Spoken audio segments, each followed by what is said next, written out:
Yeah.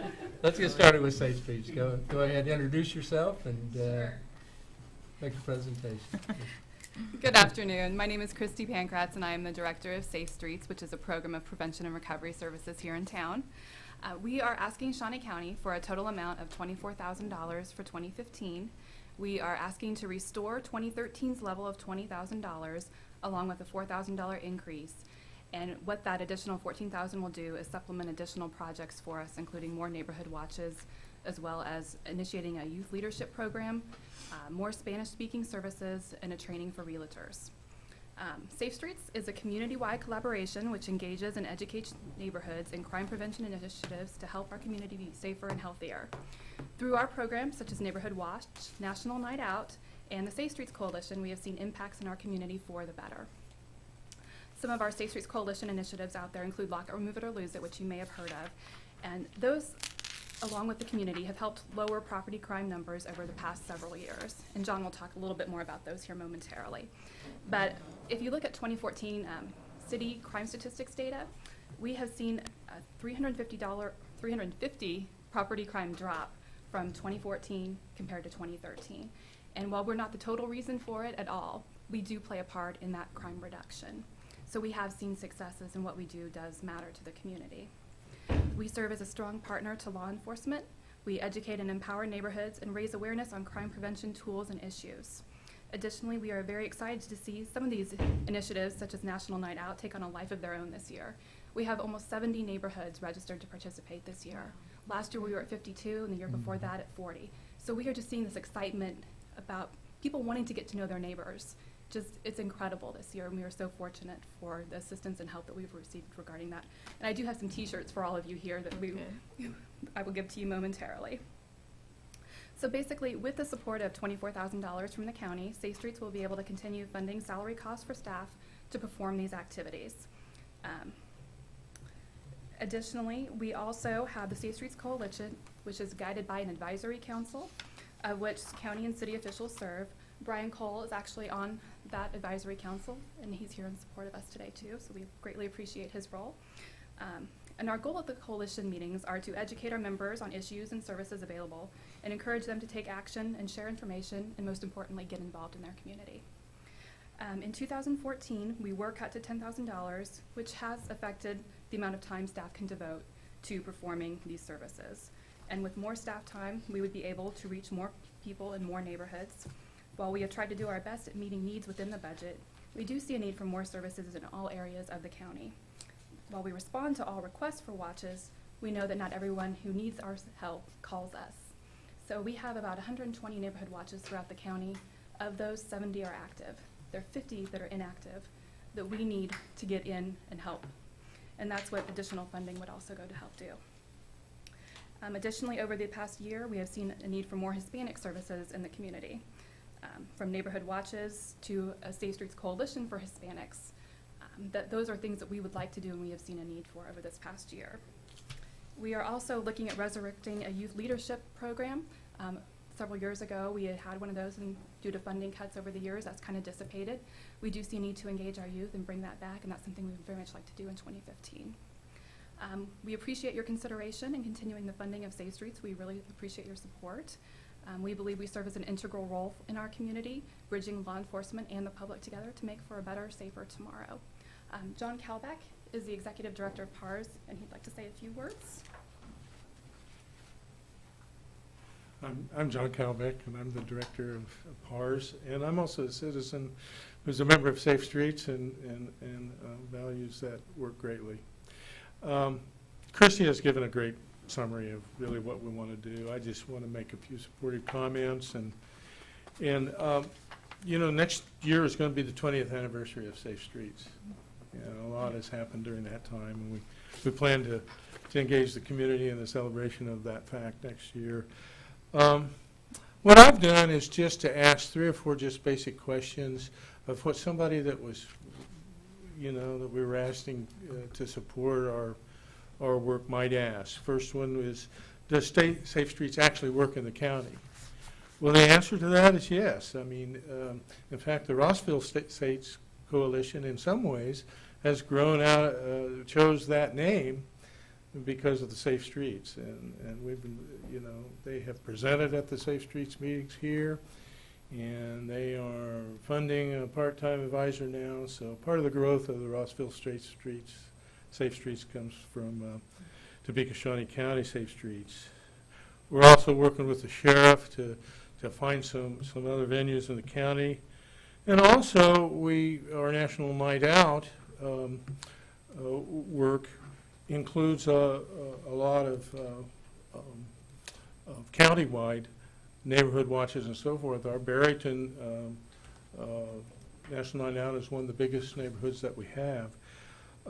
There's also the remnants of some evidence-based programs in the community out there, the positive action programs that wouldn't be asked to be funded by this money, but they're residue of other projects that we've done, still active in Rossville and Silver Lake.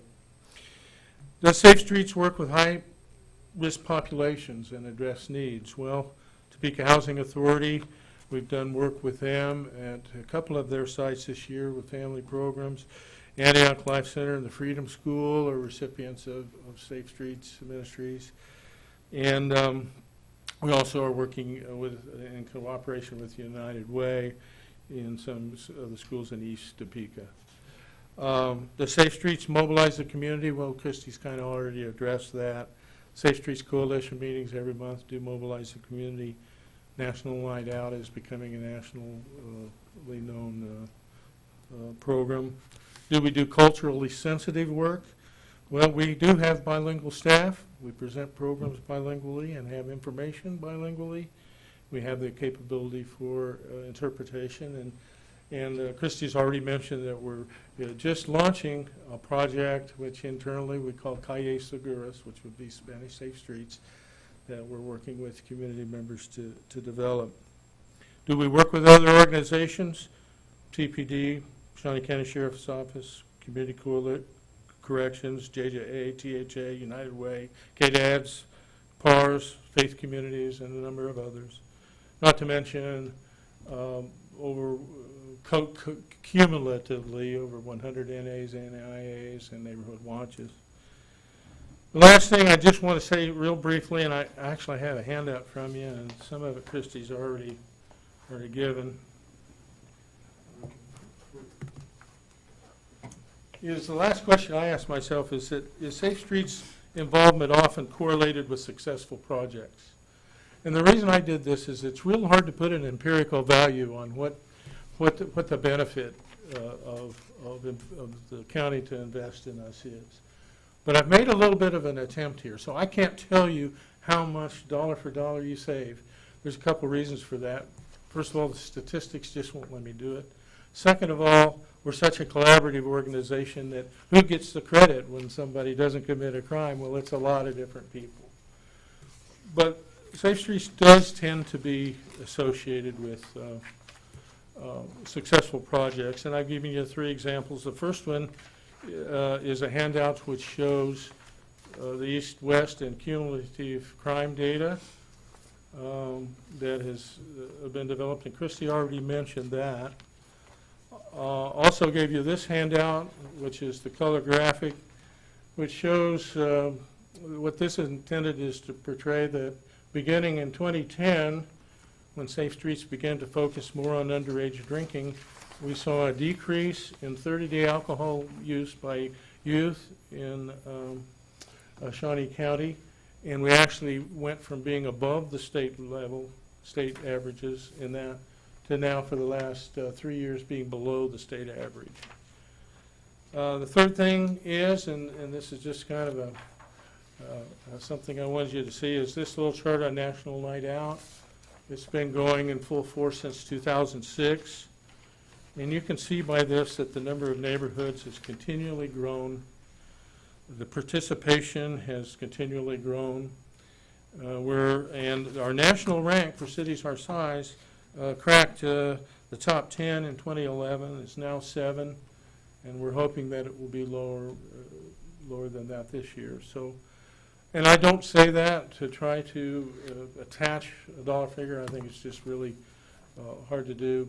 But I do want you to know that the projects that Christie and her predecessors have done in this community have tended to show some success. And that's really all I have to say, and I think we'll all stand for questions. If Brian wants to say anything, that's great too. John, the statistics, this is City of Topeka statistics? Yeah, this is for, Yeah. yes, Okay. yes.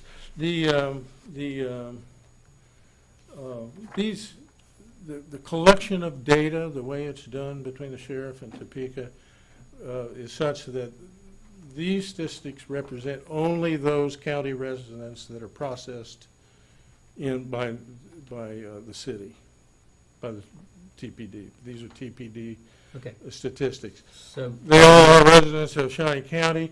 There probably are some offenses that occur with county residents in Shawnee County that are processed here, but we haven't yet figured out a way to tease all the precise data out for the county. but these are offenses that have been committed within the city limits? Okay, Yes. that's what I wanted to Yeah. know, because I don't think I've ever seen, and I know the chief of police does a quarterly report, and Safe Streets is always a big part of that report, but I've never seen anything that was specific for the sheriff's office, and I've never seen him do a quarterly or monthly report. Did I miss something? I've never seen any crime statistics that were specifically from the sheriff. Yeah, specifically. And I like to see results. So, anyway, Commissioner Buell, questions? John, on the 30-day alcohol use by youth in Shawnee County, the source for that? Okay, that's what I figured, Yes. but I wanted to make sure we get that on for the record. Yeah, that's been done citywide for 15 years, so we have that trend data. Yeah, okay, very good. Very good. Shawnee? Well, no, I appreciate your work. Police can't do it alone, sheriff can't do it alone, jail can't do it alone.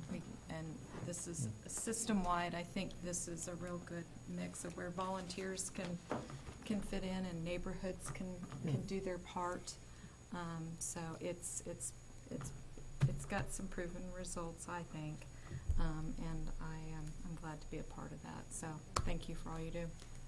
I will also plug that our next coalition meeting is August 6th, Wednesday, at the Great Overland Station at noon. We will make sure to send you an invitation.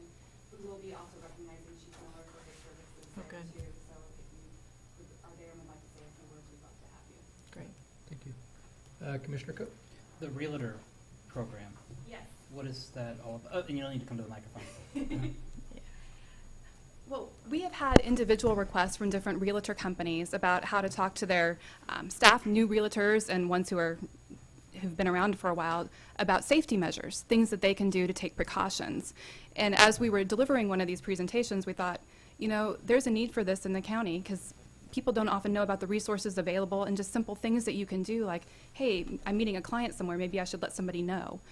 Things like that we'll go over, and we hope to make this kind of like a twice-a-year event, similar to how we do a safe property management training for business owners. So, And then what has been the effect on Safe Streets with Nextdoor?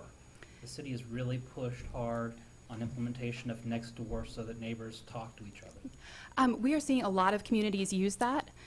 It's one of the tools out there. We see a lot of neighborhood groups also use Facebook groups too. They all have their different advantages and their disadvantages. It just kind of depends on what your community likes. Additionally, some people don't even have internet yet, or they're not comfortable on that. So one of the things that we also emphasize are phone trees and email trees. So basically, if something happens in your neighborhood, you have a person you call. So those are things that we emphasize too. So Nextdoor is a great tool in the toolbox. That was it. The Realtors program, I'm surprised the Realtors Association doesn't address this issue. That's amazing to me that they haven't been proactive in, safety issues when you're doing an open house or meeting a client. Why And- hasn't the Realtors Association stepped up to that? And they may independently, but we have not been part of that if it does exist. Okay, We've just been contacted by individual realtor companies to say, hey, can you come out and talk to our Okay. people? okay. So that would definitely be a partnership that we would look to Yeah, pursue. it just seems straightforward to me that that would be Yeah. something your association would spend a lot of time on, Yeah. safety, but be that as it may. Okay, yes, Actually, yeah, Commissioner follow Unser. up. Sure. Actually, how have the cuts from last year, how have they impacted you? It would be less staffing hours able to go do the services. Okay. So fewer neighborhood meetings.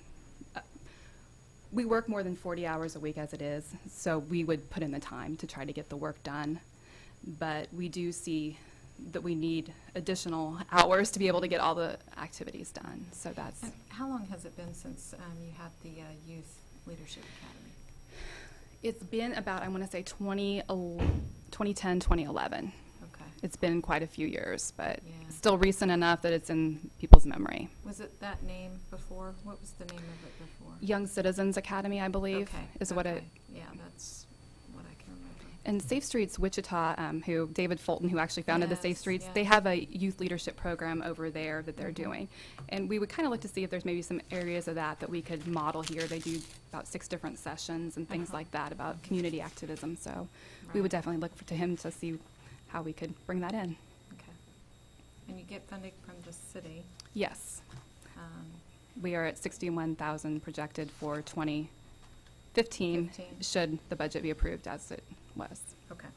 And we receive other funding sources from United Way and the state of Kansas to address substance abuse. All right, thank you. Anything else, Commissioner? All right, Awesome. thank you. Well, here's some information for National Night Out. I'll wear a small, do you have that? I can get you one. Just kidding. I haven't worn a small since I was 10. And an anonymous donor provided us our T-shirts. Yep. That's, okay. Very good. All right, thank Very you. good. Thank you again, John and Christie. Our next meeting is at 2, and it is with Felicia McKee of Keep America Beautiful, and until then, we are adjourned.